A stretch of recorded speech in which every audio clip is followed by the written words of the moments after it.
I'm 68 years old, and I need to tell you something I should have realized 40 years ago. I was a model. I traveled the world. I walked runways in Milan, Paris, New York. I was on magazine covers.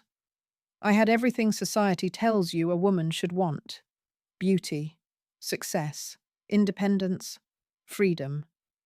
But I was running from the one thing I was most afraid of: myself. My name is Lisa, and for most of my life, I believed that needing people made you weak, that wanting a family meant giving up your dreams, that love was a trap designed to make women small. And I was wrong, so catastrophically, painfully wrong. And now, at 68, I'm living with a regret so deep it wakes me up at 3 a.m. most nights, staring at the ceiling, wondering what my life would have looked like if I hadn't been so terrified of being ordinary. Let me take you back. 1977. I was 21 years old. I grew up in a small town in upstate New York, but my story really begins in England. My parents were from Manchester. They migrated to the United States right after World War II, looking for a better life, a fresh start. They arrived with almost nothing: 2 suitcases, a few pounds converted to dollars, and hope. My father found work in a factory. My mother cleaned houses for wealthy families in town. They worked brutal hours just to keep food on the table, to keep a roof over our heads. They spoke with thick British accents that never quite faded, even after decades in America. And they carried with them this old world mentality about what life should look like: stability, security, marriage, family, respectability. They wanted those things for me: a good husband, a safe life, grandchildren they could spoil. They'd sacrificed everything to give me opportunities they never had. And in their minds, the greatest opportunity was to not have to struggle the way they did. But I wanted more. I wanted to be extraordinary.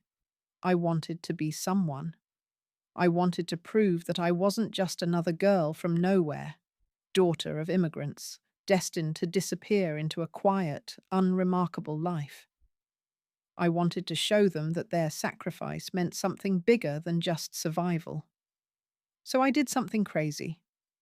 I found an address for a modeling agency in Milan in a fashion magazine. I clipped it out. I bought a one-way ticket with money I'd saved from working at a diner. And I left.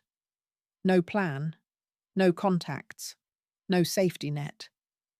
I showed up at that agency straight from the airport, exhausted, terrified, and said, "Hi, I'm here to model." They looked at me like I was insane, but they signed me. My parents were devastated. My mother cried. My father didn't speak to me for 3 months. They thought I was throwing my life away, running off to Europe to chase some foolish dream.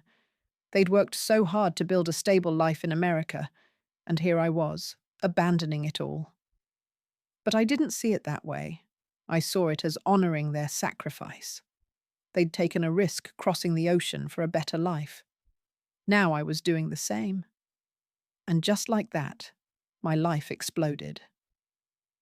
Within 6 months, I was walking in Milan Fashion Week. Within a year, I was in Paris. By 25, I was on the cover of Vogue. I was living the dream, the exact dream I'd imagined in that small town where nothing ever happened and nobody ever left. I traveled constantly: Rome, Tokyo, Sydney, Los Angeles. I dated photographers, musicians, actors. I went to parties that didn't end until sunrise. I lived in beautiful apartments, in beautiful cities with beautiful people. And I told myself I was happy. I told myself this was freedom. I sent money home to my parents, tried to show them it had all been worth it. But here's what I didn't tell anyone. I was lonely. Desperately, achingly lonely. Because the modeling world is not real life. It's a fantasy. A beautiful, expensive, hollow fantasy. Everyone around you wants something from you: your face, your body, your name, your connections. Nobody wants you. The actual you. The person behind the makeup and the perfect lighting and the carefully constructed image. And after a while, you start to forget that person exists. When I was 28, I met someone. His name was David. He was a photographer, but not like the others. He was quiet, thoughtful. He saw me, actually saw me, in a way nobody else did. We fell in love. Fast, intense, all-consuming love. Within a year, we got married. Small ceremony in Florence. Just us and two witnesses. And for a little while, I thought maybe this was it. Maybe I could have both. The career and the love. The freedom and the connection. But David wanted different things than I did. He wanted a home, stability. He wanted to settle down in one place, buy a house, plant roots, and he wanted children. I didn't. I was 29 years old, at the peak of my career, and the thought of having a child terrified me. Not because I didn't like kids, but because I'd seen what happened to women who had them. They disappeared, their careers ended, their identities dissolved. They became mum and nothing else. And I'd fought so hard to be someone, to be Lisa, to be more than just another girl from nowhere who got married and had babies and faded into the background. I wasn't ready to give that up.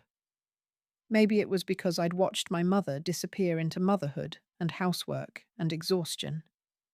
Maybe it was because I'd spent my whole childhood watching my parents sacrifice everything for their children, and some part of me resented it.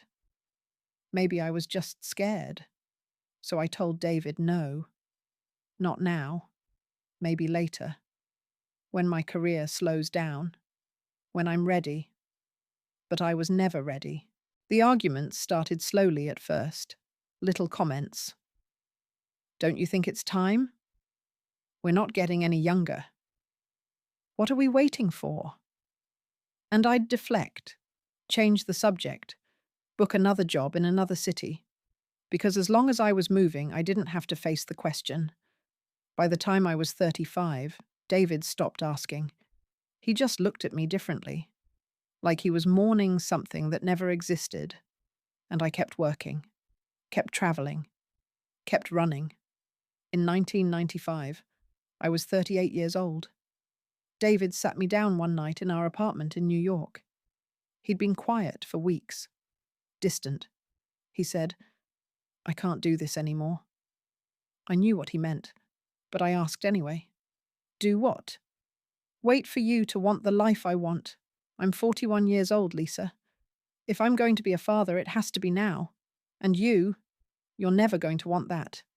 Are you? I wanted to lie. I wanted to tell him I'd changed my mind, that we could try, that I was ready.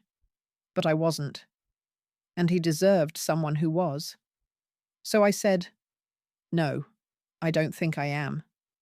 He nodded, like he'd known all along, like he'd been hoping I'd prove him wrong, but deep down, he knew I wouldn't.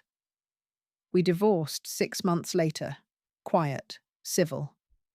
We split everything down the middle. He moved to California. I heard through mutual friends that he remarried 2 years later, had 2 kids. And I was happy for him. I told myself I was happy for him.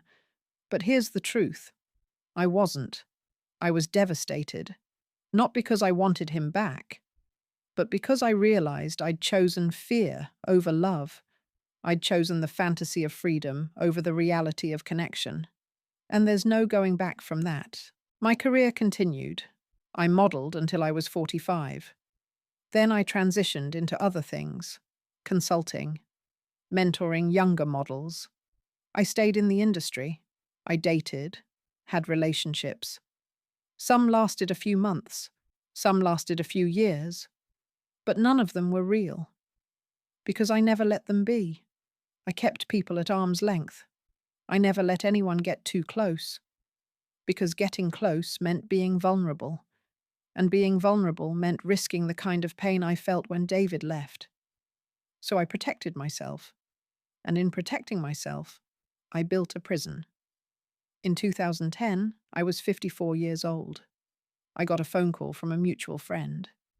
David had died, heart attack, sudden. He was 56. I flew to California for the funeral, and I met his family, his wife, his 2 kids, a daughter, 16, a son, 13. They were beautiful, kind. They looked like him.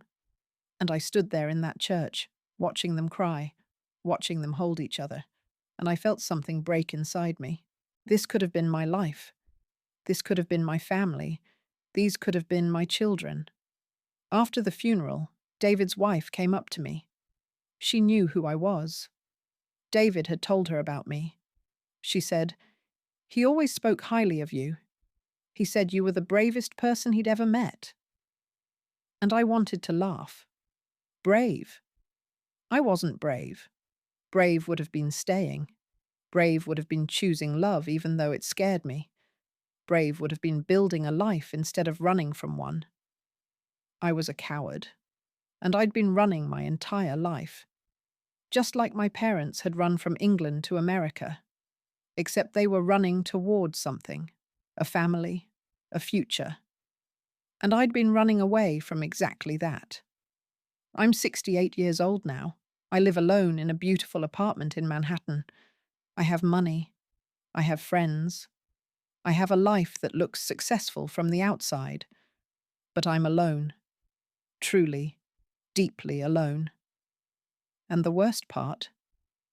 I did this to myself. My parents both passed away years ago. My mother in 2003. My father in 2006. And you know what my mother said to me a few months before she died? She was in the hospital, weak, barely able to speak, and she looked at me and said, "I just wish you hadn't been so alone." Not, "I wish you'd gotten married." Not, "I wish you'd given me grandchildren." Just, "I wish you hadn't been so alone." And I told her I was fine, that I had a good life, that I was happy. And she just squeezed my hand, like she knew I was lying, like she could see right through me the way mothers always can. I spent my entire life believing that independence meant not needing anyone, that strength meant doing everything alone, that love was a weakness I couldn't afford. But I was wrong. Real strength is letting people in. Real freedom is choosing connection even when it's terrifying. Real bravery is building a life with someone, not just for yourself. And I didn't learn that until it was too late. Here's what nobody tells you when you're young and ambitious and convinced you can have it all. You can't. Not because the world won't let you, but because time won't let you. Every choice you make is also a choice you're not making. Every door you walk through is a door you're closing behind you. And some doors don't open twice. I chose my career over a family. And for a long time, I told myself that was the right choice. That I didn't want kids anyway. That I was happy with the life I built. But the truth? I was terrified. Terrified of being ordinary. Terrified of losing myself. Terrified of becoming just another woman who gave up her dreams for a man and regretted it. So I gave up the man instead. And I regret that even more. If I could go back and talk to my 28-year-old self, here's what I'd say. Having a child doesn't make you disappear. Loving someone doesn't make you weak. Building a life with another person doesn't mean giving up your dreams. It means sharing them. And the career you're so terrified of losing, it's going to end anyway. Your face will age. The jobs will stop coming. The industry will move on. But love, family, connection, those are the things that last. I know some of you watching this don't want children. And that's okay. That's a valid choice. But make sure it's actually your choice. Make sure you're not running from something out of fear. Make sure you're not choosing loneliness disguised as independence. Because I did. And now I'm 68 years old. And I have nobody. No partner, no children, no grandchildren. I have photos from magazine covers that nobody looks at anymore. I have memories of runways and parties and cities. But I don't have a family. And I would trade every single one of those magazine covers for one Sunday dinner with people who love me. Don't make my mistake. Don't spend your whole life running from the thing you need most. Don't let fear make your choices for you. Don't wait until you're 68 and standing at a funeral for the man you loved, meeting the children who could have been yours, and realizing you built the wrong life. If you love someone, tell them. If you want a family, build one. If you're scared, be scared, but do it anyway, because regret is heavier than fear, and loneliness is colder than you think. Share this with someone who needs to hear it. Leave a comment and tell me what you're running from. And subscribe, because I have more truths to share, and not much time left to share them. The clock is ticking. For all of us.